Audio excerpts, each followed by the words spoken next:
Good morning and welcome to this video in my Wide Sargasso Sea series, and today we're going to be introducing the character of Mr. Mason. Make sure you're taking notes as you're watching the video, and there's a task for you to do at the end of it as well. I also apologise if you can hear any noise in the background. With the coronavirus situation, everybody's working from home at the minute, so I am sorry if you hear someone else in the background. Our first question as ever then when we're looking at a character is, who is this character? What do they do in the novel? Well, firstly, Mr. Mason is a wealthy planter who marries Annette, Antoinette's mother, after the incident with Tia, but before the fire.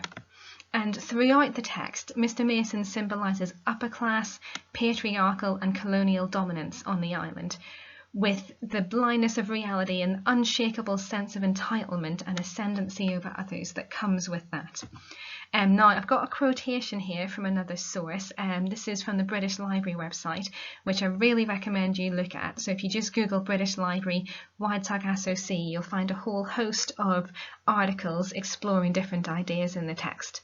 The writer who's talking about Wide Sargasso Sea here says that Annette's second husband, Mr. Mason, is a cliché of pure English, Victorian male arrogance and colonial greed, physically white like Annette and Antoinette, but culturally alien. We get this sense from what Antoinette says about him. She says he's so sure of himself, so without a doubt English, and he does seem to be very different from the other characters in the first part of the novel. There's also a paralleling of Mr. Mason's relationship with Annette and Rochester's relationship with Antoinette, and that becomes increasingly clear as part one of the novel progresses. So not only do Mr. Mason's actions foreshadow Rochester's later in the novel, but it also suggests that the cycle of male dominance will continue. The woman cannot avoid this. Antoinette is doomed to continue her mother's situation, and it seems as if this is going to go on in a continual cycle.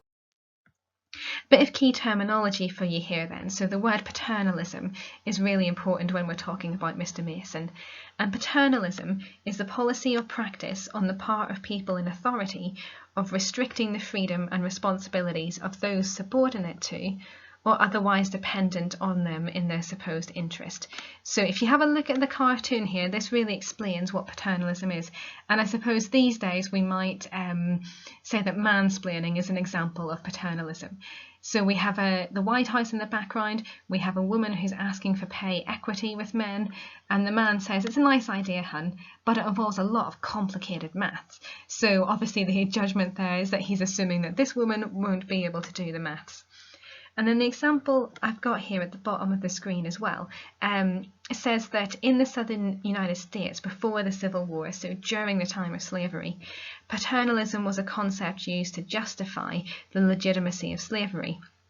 Women would present themselves as mothers for the slaves, or protectors that provided benefits the slaves would not get on their own. So the idea was, I suppose, that it was for their own good that they were in this situation.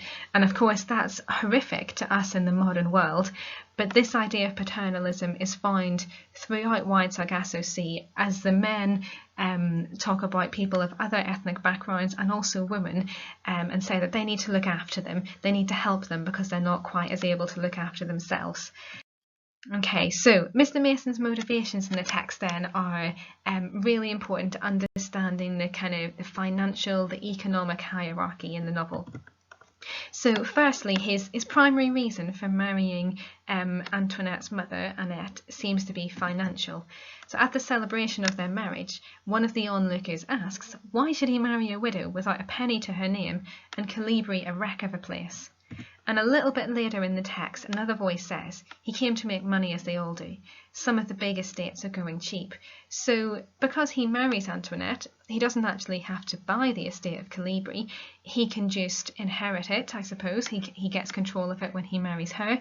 And he also gets a very beautiful wife, which brings us on to his second motivation, which seems to be primarily sexual. Antoinette says on the wedding night that he kissed her a long kiss. I was there too that time, but they had forgotten me, and soon I wasn't thinking of them.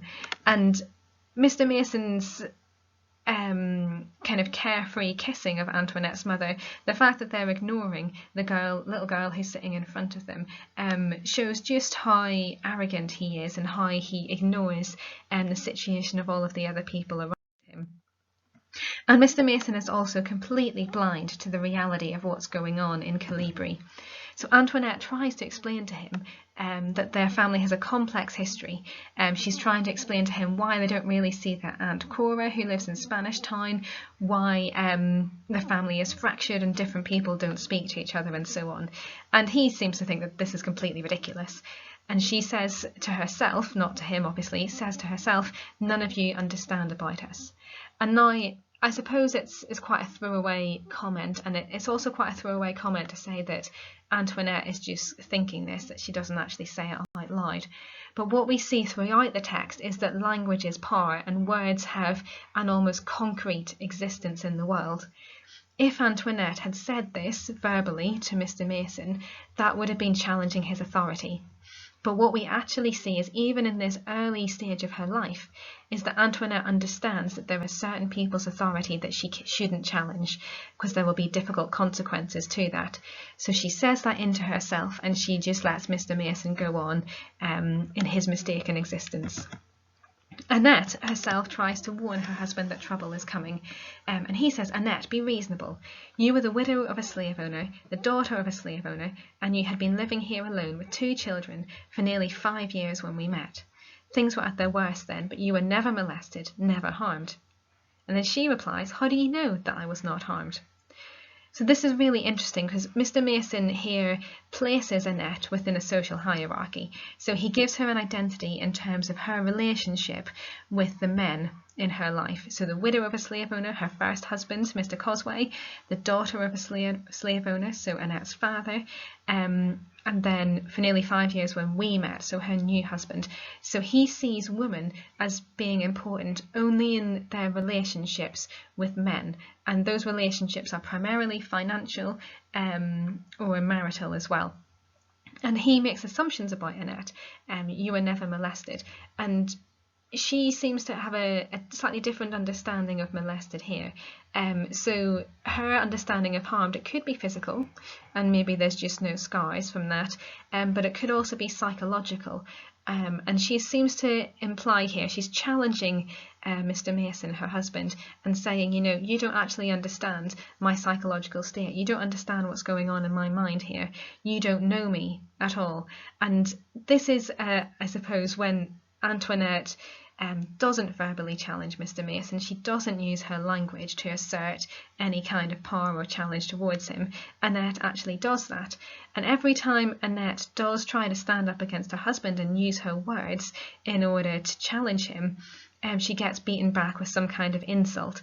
So several times in the novel, Mr. Mason says that she fought him like a cat, or you were like a wild cat. And he uses those phrases to really dehumanise his wife, and to suggest that there's something inherently violent, something inherently mad, something inherently animalistic about her. And in doing so, he belittles her, and it's very paternalistic, to go back to that word. And he seems to suggest that she needs him to be able to protect her in this situation. But in terms of this quotation that we've got in front of us, this tells us that Annette is very much aware that the former slaves are going to violently attack the estate in some way, and Mr. Mason completely rejects that idea. If he'd followed Annette's advice and moved the family, then they would have been okay. They would have all survived what's coming. So on the night the locals set fire to the house at Calibri, even then Mr. Mason is mistaken. So he thinks that they're having a dance. And again, that's him stereotyping the local population.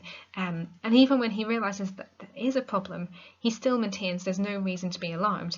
And he continually says these reassurances which show his entitlement, his sense of authority, his sense that he is right. And actually what does happen is that Annette's son, Pierre, perishes in the fire. The whole house burns down. They have to leave the estate. So this very much proves Mr. Mason, the colonist, as completely wrong. Now, the next thing I want to look at is the symbolism of the parrot within the text. And this might seem a little bit silly, but actually it's a very important symbol within the novel, and it comes back at the very end of the text as well when there's another house fire. So the parrot was called Coco, a green parrot. He didn't talk very well. He could say Ki la, and answer himself, Che Coco, Che Coco. After Mr. Mason clipped his wings, he grew very bad-tempered, and though he would sit quietly on my mother's shoulder, he darted at everyone who came near her and pecked their feet. And then later on, after the fire was lit, I opened my eyes. Everybody was looking up and pointing at Coco on the glacis railings with his feathers alight. He made an effort to fly down, but his clipped wings failed him and he fell screeching. He was all on fire.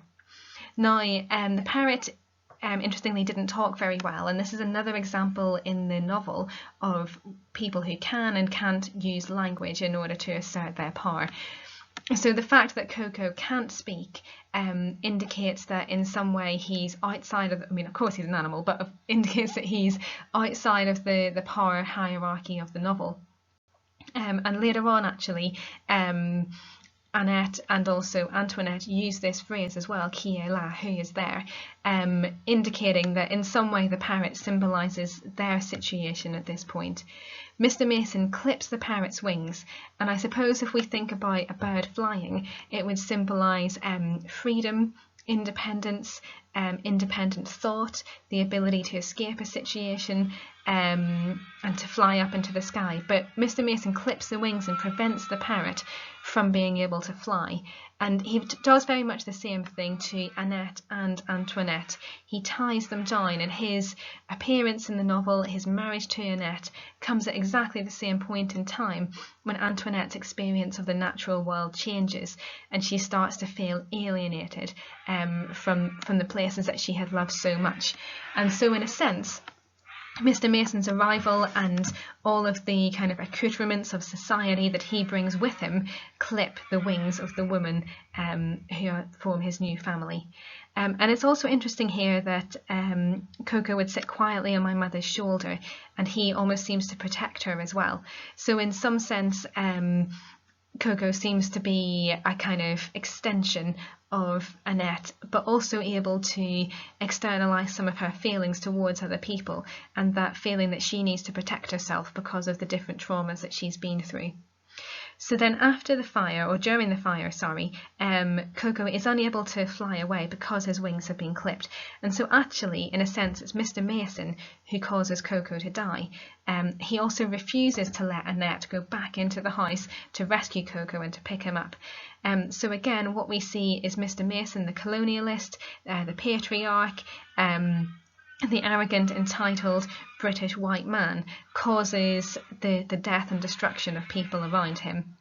And then Coco makes an effort to fly, but his clipped wings failed him. So it's that desire to be free, that struggle to be free, that we see in both Annette and Antoinette later on in the novel, and then the fact that the social boundaries that are placed on them restrict them from being able to grasp their own freedom.